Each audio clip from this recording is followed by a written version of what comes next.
আর হচ্ছে হয়েছে করে দুটো বড় বড় মাছ তো দেখ। আজকে আমাদের মেনু আছে কাঁকড়া বড়, সেই সেখানে পড়ে গেছে। ইস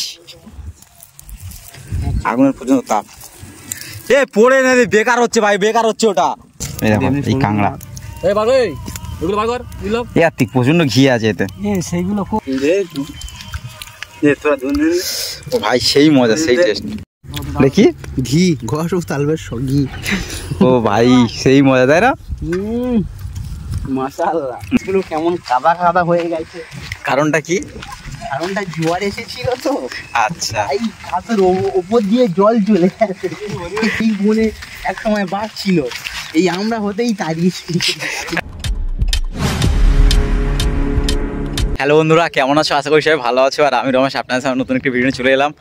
আর আজকে আমরা এসেছি এই যে দেখতে পাচ্ছ নদীর পাড়ে, অনেকদিন পরে তো জায়গাটাতে ঘুরতে এসেছি। তো আমরা আজকে অনেকটা এনজয় করব। তো চলো আপনাদের সঙ্গে আমি কিছু শেয়ার করব। দেখতে পাচ্ছ আমরা সব ফ্রেন্ড ব্রাদার্সরা সব এসছে, আরও অনেক টিম আছে। তো আজকে আমরা এই জায়গাটাতে ঘুরতে এসেছি। এটা হলো এই সামনে দেখতে পাচ্ছেন, এটা হচ্ছে পাখিরালয় বলে। আর এই সামনে জুমানেস্কর বাজার। আর এই যে দৃশ্যটা অনেকটা সুন্দর। আর সব স্নান করতে নেমেছে, আমরাও নামবো একটু পরে। তো এখন এই জায়গাটা ঘুরে নিই। আর এই যে সুন্দর দৃশ্যটা দেখতে পাচ্ছ, এটা 1000 কোটি টাকা খরচা করলেও এমন সুন্দর প্রাকৃতিক দৃশ্য দেখা যায় না। এটা হচ্ছে প্রকৃতির সৃষ্টি। গরু ছাগল সব চড়তো, তো মানুষের যাতায়াত ছিল, কারণ এখানে বন্ধ হয়ে গেছে। বন দপ্তরের তরফ থেকে এখানে ছোটো ছোটো গাছ লাগিয়েছে, যার জন্য এখানে নামতে দেয় না। তো ভালো, কারণ গাছ প্রকৃতিক ভারসাম্য রক্ষা করে। এই সুন্দর জায়গাতে আমরা মাঝে মাঝে আসি। আজকে কোনো প্ল্যান ছাড়া চলে এলাম। এখানে খুবই সুন্দর লাগে, একদম ফাঁকা নির্জন এলাকা। আর এই যে এগুলো হচ্ছে ফিশারি। এই আছে আমাদের উৎপল ভাই, এখানে আমরা একটু বসে রেস্ট করব। তো এই ফিশারিগুলো,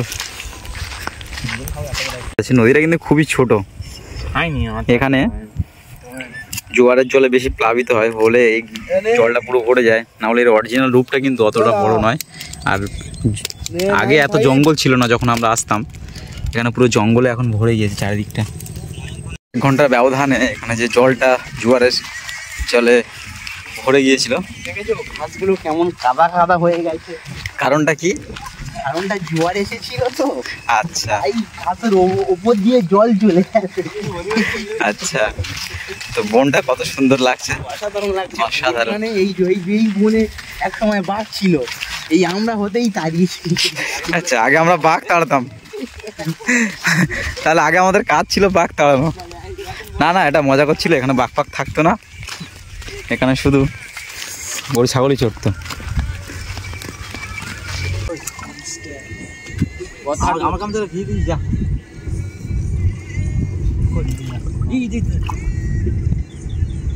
আমরা তো কিচ্ছু নিই তো।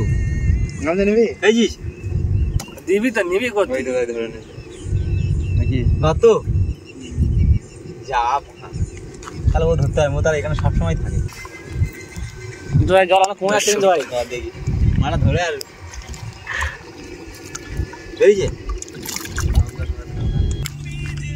বলো, নদীতে আছে ধরে।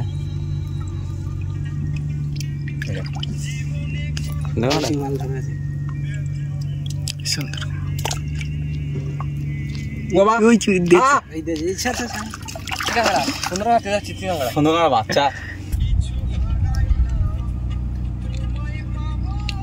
আর হচ্ছে হয়েছে করে দুটো বড় বড় মাছ তো দেখ।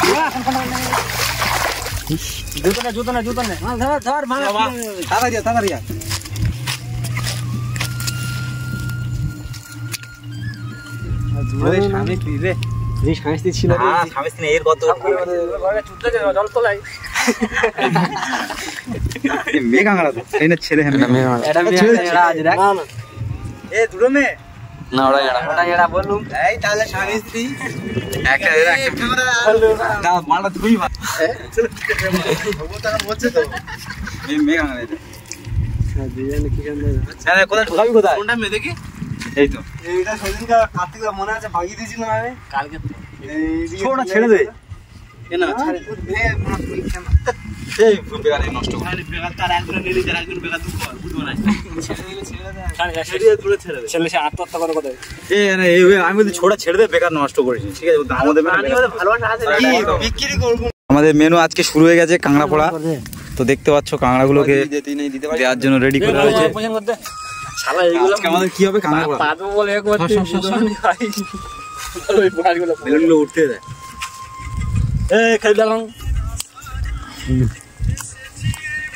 আজকে আমাদের মেনু আছে কাঁকড়া পোড়া।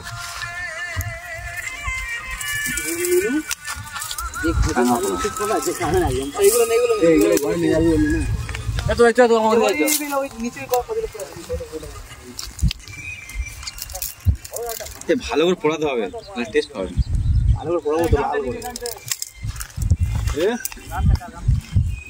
আমার গামছা গামছা জুতো সেই সেখানে পড়ে গেছে। ইস আগুনের পর্যন্ত তাপ। এ পড়ে না রে, বেকার হচ্ছে ভাই, বেকার হচ্ছে ওটা। আরে কাঁকড়াটা বার কর না। পোলটা ঘোরা দেখি। দইটা কই? দই বলতে ইয়ে ঘিটা কই? এটা ভাই দেখি ঘি ঘষ তালবের ঘি। ও ভাই সেই মজা, তাই না? মাশাআল্লাহ মাশাআল্লাহ মাশাআল্লাহ বার করছে এই তো।